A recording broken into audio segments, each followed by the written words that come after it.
Hello students, welcome to easy concept. So இந்த வீடியோவில் நம்ம என்ன பார்க்க போறோம் அப்படின்னு பார்த்தீங்கன்னா, ஜியோகிராஃபியில் ப்ரீவியஸ் கொஸ்டின்லாம் கண்டினியூவாக பார்த்து வரோம். ஸோ அந்த வரிசையில் இன்னைக்கு இந்த வீடியோவில் 2022, 23, 24 காலங்களில் கேட்கப்பட்ட கொஸ்டின் பேப்பர்லேருந்து நம்ம கேள்விகளை பார்க்க போகிறோம். நமக்கு சிலபஸில் பார்த்தீங்கன்னா என்விரான்மெண்டல் பொல்யூஷன் அப்படின்ற டாபிக் இருக்கும். ஸோ அதில் தான் பார்க்க போகிறோம். அதில் பார்த்தீங்கன்னா என்னன்னா, இதில் வந்து நமக்கு வந்து பெருசாக கொஸ்டின்ஸ் இல்லை. ஓகேவா, ரொம்ப ரேராக கேட்குறாங்க.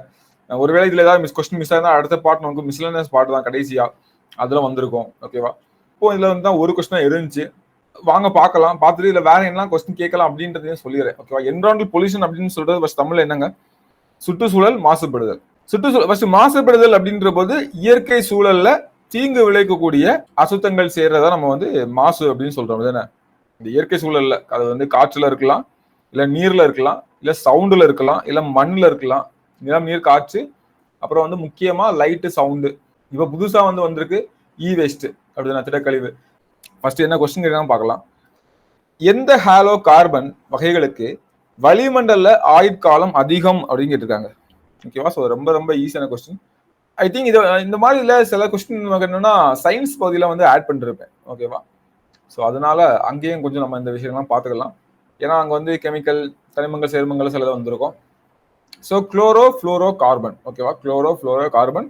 ஸோ இது வந்து ரொம்ப மோசமான ஒரு கேஸ் அப்படின்னு சொல்லுவாங்க. அப்படின்னா ஸோ CO ஆகட்டும், CO2 ஆகட்டும், CFCs ஆகட்டும், ஓகே, இந்த மாதிரி எல்லாம் மீத்தேன் ஆகட்டும், சல்ஃபர் டை ஆசிட் எல்லாமே வந்து பார்த்தீங்கன்னா இதுல எந்த ஹாலோ கார்பனுக்கு கொடுத்துக்கிறதுல வந்து ஹைட்ரோ குளோரோ ஃப்ளோரோ கார்பன் கொடுத்துருக்காங்க, மெத்தில் புரோமே கொடுத்துருக்காங்க, மெத்தில் குளோரோஃபார்ம் கொடுத்துருக்காங்க.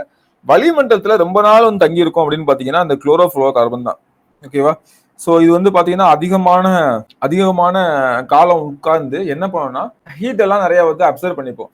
இது முக்கியமா குளோரோ ஃப்ளோரோ கார்பன் வந்து பூமியை சூடுபடுத்தும். ஓகேவா, ஸோ காற்றை மாசுபடுத்தும். இந்த சென்ஸ் வந்து பார்த்தீங்கன்னா எர்த்தோட ஹீட் வந்து அதிகமாகும்.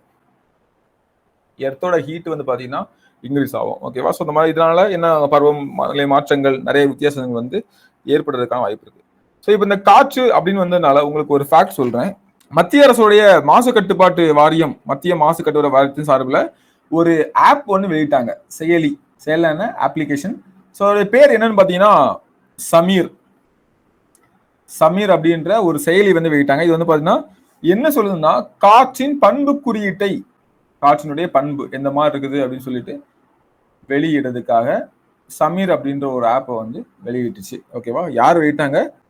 மத்திய மாசு கட்டுப்பாட்டு வாரியம் மூலமா. ஓகேவா, பை மத்திய சென்ட்ரல் பொல்யூஷன் கண்ட்ரோல் போர்டு. ஓகேவா, மத்திய மாசு கட்டுப்பாட்டு வாரியம், சென்ட்ரல் பொல்யூஷன் கண்ட்ரோல் போர்டு. ஓகேவா, ஸோ இவங்க தான் வெளியிட்டாங்க. இதை பார்த்துக்கோங்க.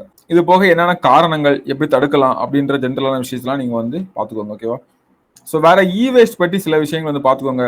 ஸோ இதில் ஒரு கொஸ்டின் கேட்டிருப்பாங்க. ஆக்ராவை சுற்றி உள்ள பல்வேறு தொழிற்சாலைகள் வந்து வெளியேறும் வாய்க்களால் தான் தாஜ்மஹாலுடைய வெள்ளை நிற பளிங்கு கற்கள், தாஜ்மஹால் வந்து வெள்ளை நிற பளிங்கு கற்களால் ஆனது. வெள்ளை நிற பளிங்கு கற்களால் ஆனது. ஸோ இந்த வெள்ளை நிற பளிங்கு கற்களை வந்து பார்த்தீங்கன்னா மஞ்சள் நிறத்துக்கு வந்து மாறிடுச்சு. இப்போ நவ் என்ன கலர்ல இருக்குன்னா மஞ்சள் நிறத்துல இருக்கு. இது காரணம் வந்து காற்று மாசுபாடு தான். காற்று மாசுபாடு தான் காரணம். ஸோ அந்த ஆக்ராவை சுற்றியுள்ள பல்வேறு தொழிற்சாலைகள் வந்து பண்ணுது. ஓகேவா, ஸோ இன்னொரு ஃபேக்ட் சொல்றேன். ஒரு நாளைக்கு மனிதன் எடுத்துக்கொள்ளும் சராசரி ஆக்சிஜன், ஸ்கூல் புக்ல ஒரு பாக்ஸ்ல போட்டிருப்பாங்க, அதனால முக்கியம். மனிதன் ஒரு நாளைக்கு எடுத்துக்கொள்ளக்கூடிய ஆக்சிஜன் அளவு எவ்வளவுன்னு பாத்தீங்கன்னா 550 லிட்டர். சுவாசிக்கு 550 லிட்டர் ஒரு நாளைக்கு தேவைப்படுது. ஓகேவா, அப்போ நமக்கு மரங்கள் தான் நமக்கு வந்து ஆக்சிஜனை கொடுக்குறதுக்கான ஒரே சோர்ஸ். அதை எப்படி பாதுகாத்துக்கணும் அப்படின்றதையும் பார்த்துக்கோங்க. ஸோ அப்புறம் பார்த்தீங்கன்னா இதில் வந்து நீர் மாசுபடுதல்ல நிறைய ஃபேக்ட் இருக்கு, பார்த்துக்கோங்க. அதில் முக்கியமான ஒன்று சொல்றேன். என்னன்னு பார்த்தீங்கன்னா மார்ச் 22 வேர்ல்டு வாட்டர் டே. மார்ச் 22 நம்ம என்ன சொல்றோம்? உலக தண்ணீர் தினம். ஓகேவா, வேர்ல்டு வாட்டர் டே. அதுக்கப்புறம் நிலம் மாசுபடுதல், ஒலி மாசுபடுதல், அப்புறம் வந்து பார்த்தீங்கன்னா அந்த இ வேஸ்ட்டு, இது எல்லாமே வந்து கூடவே சேர்த்தாப்புல பார்த்துக்கோங்க. ஓகேவா, ஸோ இ வேஸ்ட் இது எல்லாமே வந்து கூட சேர்த்தா பார்த்துக்கோங்க. ஸோ இல்லை வேற ஏதாவது கொஸ்டின் இல்லை, ஜஸ்ட் வந்து அப்படியே ஒவ்வொரு இதாக உங்களுக்கு தெரிஞ்ச மாதிரி ரீட் மட்டும் பண்ணுறதுங்க போதுமானது. ஓகேவா, ஸோ தேங்க்யூ ஃபார் வாட்சிங். ஸோ டவுட் இருந்தால் கமெண்ட்ல சொல்லுங்கள். நம்ம அடுத்த வீடியோவில் மீதியை பார்க்கலாம்.